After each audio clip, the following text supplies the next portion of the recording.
خب اینم که فعالیت‌های زیرزمینی من که گفتم.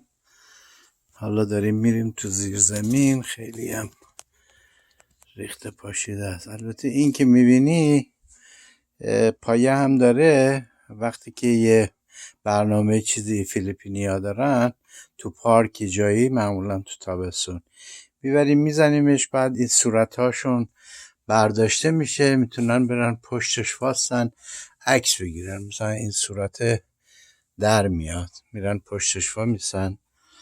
بعد اینم مرده که اینم همینطور صورتشون برداشته میشه و میرن پشتش رو عکس میگیرن. این به اصطلاح همون بومیای فیلیپین هستن که مارلینم یکی از همونا هست. بعد اون خب خیلی پیچیده هست. این که همون عکسای قبلی هست، تابلوهای قبلیه. این که همون فرندشیپ به اصطلاح میگیم بچه های بدون مرز که نشستن و داره براش چیز میزنه. اینم همون مهر چسبونی و چیز قاطیه دیگه با هم دیگه، کلاژ و اینا. اینم که مادر بزرگ، بذار یکم برم عقب‌تر. اینم مادر بزرگ سهراب شهید ثالث فاطمه قرةالعین. چون معمولا این خود بهایی هم زیاد نقاشی و اینا ندیدم بکشن از زن، ازشون اجازه گرفتم و گفتن مسئله نیست.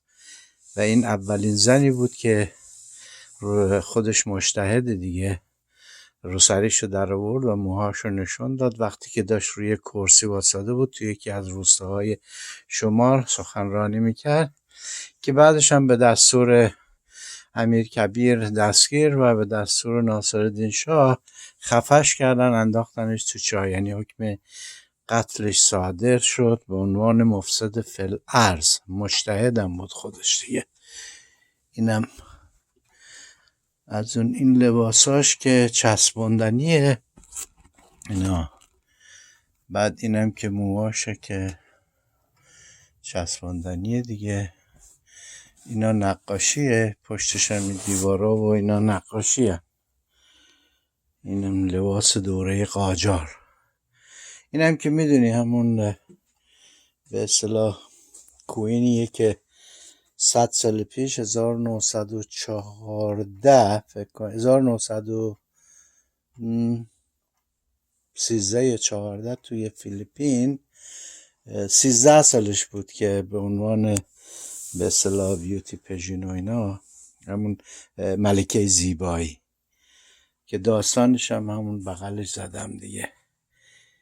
این تنها عکسی که ازش گرفته شده بود و دیگه هیچ عکسی ازش نیست، خاطر اینم من نقاشش کردم دیگه.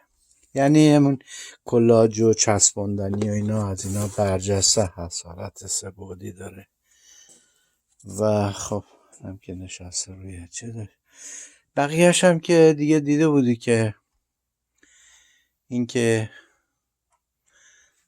مارلینه که گفتیم اسمش هست در خانه بمان، موقعی که همون ویروس کووید و اینا اومده بود. آره اینم که خودتی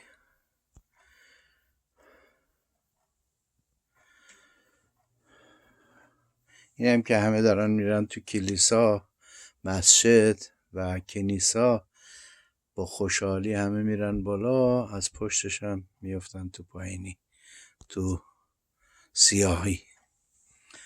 اینم که نیلاد بود که قبلا دیدیش، اسمش هست دوستی، که به خاطر این روی این گربش چیزشو زده، خودش برداشتش. خب این یکی هم که بود همون به اصطلاح خداحافظی مجازی در دنیای مجازی، که اینا بیشترش در رابطه با همون ویروسی که اومده بود و در خانه بمان و نمیدونم این چیزها بود و اینا هم که قبلا دیدی مورد چسبونی زن فیلیپینی هست. اینم که مارلینه و اینم آدم و حوا و اینم که دعوای روسیه و آمریکا تو هواست که خیلی حدود 30-40 هزار تا مهره برده، مهره چسبونیه دیگه. خب دیگه اینام که حسای خرماییه که خوردم دیگه، اینا حسای خرما هست و مهره چسبونی. اینم که مارلینه دوباره، اینم که همون دوباره دختره هست که این تمام چیزشو بهترین پرشو داره بهش، به این دختری که لباساش هم پاره هست هدیه میده و اسمش هم هست It's for me، یعنی برای منه. آره نقاشی و چیز قاقاتی دیگه، مثلا اینا نقاشیه، این درخت ها و اینا و اینا که مهره چسبونی هاشه. این هم دوباره تعدادی از همون زنه فیلیپینی هستن که 6 تا استانن با 6 تا لباس و رنگای مختلف، دستاشون دادم تو دست هم به عنوان همبستگی، سالیدارتی. این هم که خودتی مرتضی.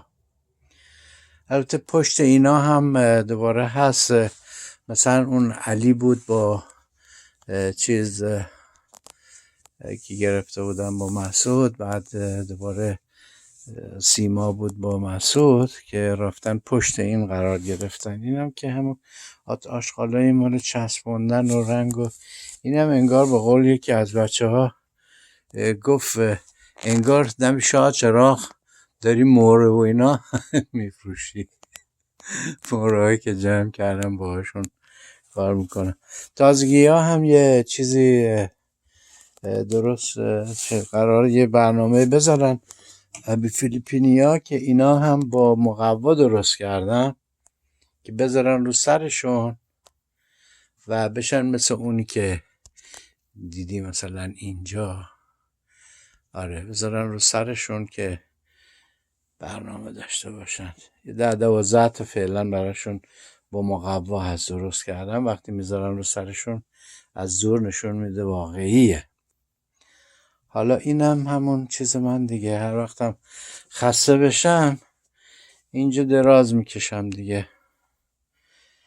یه کمی اینا هم که ننم آورده بود از ایران، خواهرام داده بودن و ننم اینا آورده بود رو تختیه، نمیدونم روی چیه. آره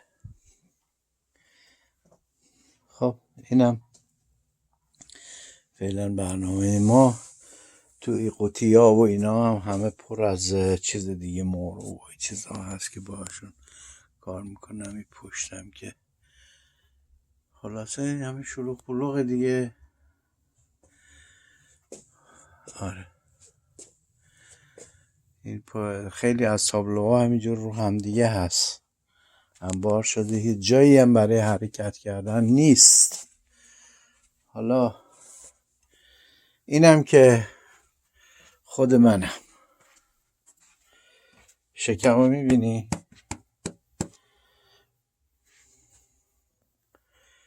خیلی خوب، تا بعد برات میفرستم این ویدیو رو. مرسی، خداحافظ.